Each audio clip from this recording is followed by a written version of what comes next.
Do you have a lot of discomfort in your lower back when you go to lean forward? I'm Dr. Clayton, and I'm going to give you the perfect exercise routine to get rid of that pain. We're going to start easy and then get into the harder exercises. It is very important that you don't feel pain while you're doing these exercises. If you do, drop a comment down below. Let me know what exercise you're feeling pain with, and I'll let you know what you're potentially doing wrong. Let's get started. We're going to start off with a very simple exercise to help decrease the inflammation in your lower back. It's going to be called McKenzie. You're going to lay flat on your stomach, elbows underneath your shoulders, and you're just going to rest your chest on top of your forearms. From here, you're just going to press back and forth 10 times. You should not feel pain in that lower back. If you feel pain, stop and go on to the next exercise.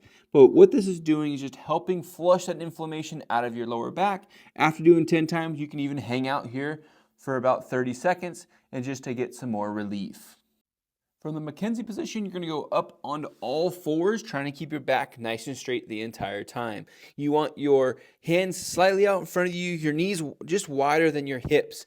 This exercise people get wrong often because they want to feel a stretch in their lower back. I do not, and I can repeat, I do not want you to feel a stretch in your lower back. That's going to create more inflammation, which is going to in turn create more irritation. So stay away from the stretch in your lower back. Once you're here, you're just going to simply sit back on your heels, and as you're sitting back on your heels, you're going to stick your chest out. You should feel a really big stretch in the middle of your back, but not your lower back. You're going to rock back and forth. We call this quad rock, and just go back and forth 10 times, making sure you feel a really big stretch in the middle of your back. If you feel the stretch in your lower back, more than likely your knees are too close together, and what you're doing, you're sitting back and you're rounding your spine. That is just going to create a lot of irritation, so make sure those knees are nice and wide, hands are out in front of you, stick that chest out, and feel that stretch in the middle of your back. If you want a little bit more of a stretch, you can even hang out here for 2 to 3 seconds and enjoy that stretch. Again, 10 reps. The next exercise is what we call low bear kickbacks. There's going to be 2 variations of this, the easy one and then the hard one. I'd prefer you do the hard one, but if you're having pain, make sure you stick to the easy one. You're going to have your hands right underneath your shoulders, knees underneath your hips. From there, you're simply just going to kick back one leg. Now, this is going to be the easy version. It is very important as you kick back that you don't feel your body weight shifting side to side and that you don't feel your pelvis twisting or your lower back twisting.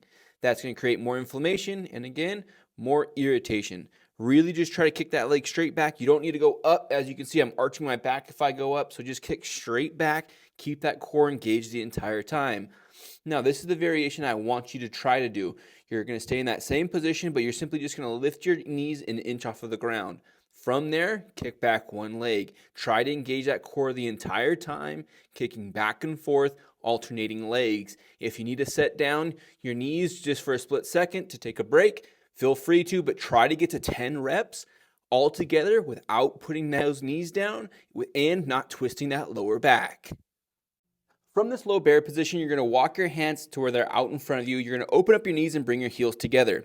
Now, you can make this exercise as hard as you want or as easy as you want. If you want to make it harder, walk your hands out further and bring your hips forward. If you want to make it easier, let your hips stay back here. But I want it to be a nice challenge. So find that distance where it's nice and challenging for you, or that position, I should say, where it's nice and challenging for you and you feel your core working. From here, you're going to lift one hand and then you're going to tap the opposite shoulder. It is really important that as you lift your hand, you don't try to shift your body weight to compensate. I want you to really engage your core so that you can protect your lower back and get that core stronger. You're going to do 10 reps, holding for a split second or up to 3 seconds, depending on how hard you want to make it. And as it gets challenging, just make sure that as you move your arm, your butt doesn't go back as well. Keep those hips in one spot the entire time. Now that we're done with the floor exercises, I'm going to give you a standing exercise. It's called a butt tap. It should almost feel like how when you go to tap that subscribe button.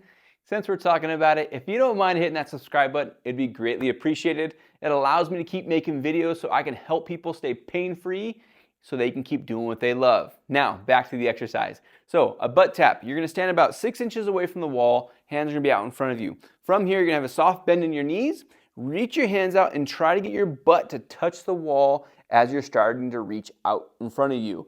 Once you tap the wall, you're going to stand back up. You're going to go back and forth about 10 times. It's very important that you're not too close because it won't feel like you're doing anything. And if you're too far away, you're gonna feel like you're gonna fall back. And I don't want a hole in your drywall, so don't do that. Start close and then inch your way away from the wall and find that good distance. One last mistake people like to make is as they reach out, they start to slide down the wall. I don't want you doing that either. Just tap that wall, feel a good stretch in your glutes and hamstrings, and then stand up. Go back and forth about 10 times. You should really feel it in your glutes and hamstrings. Give it a try. The whole goal of that routine is to try to teach you how to use more of your core and your hips. If you can get those areas to do more work for you, you'll solve your lower back pain. If you have any questions for me, drop them down below. I'd love to help you. Until next time, keep moving and enjoy the rest of your day.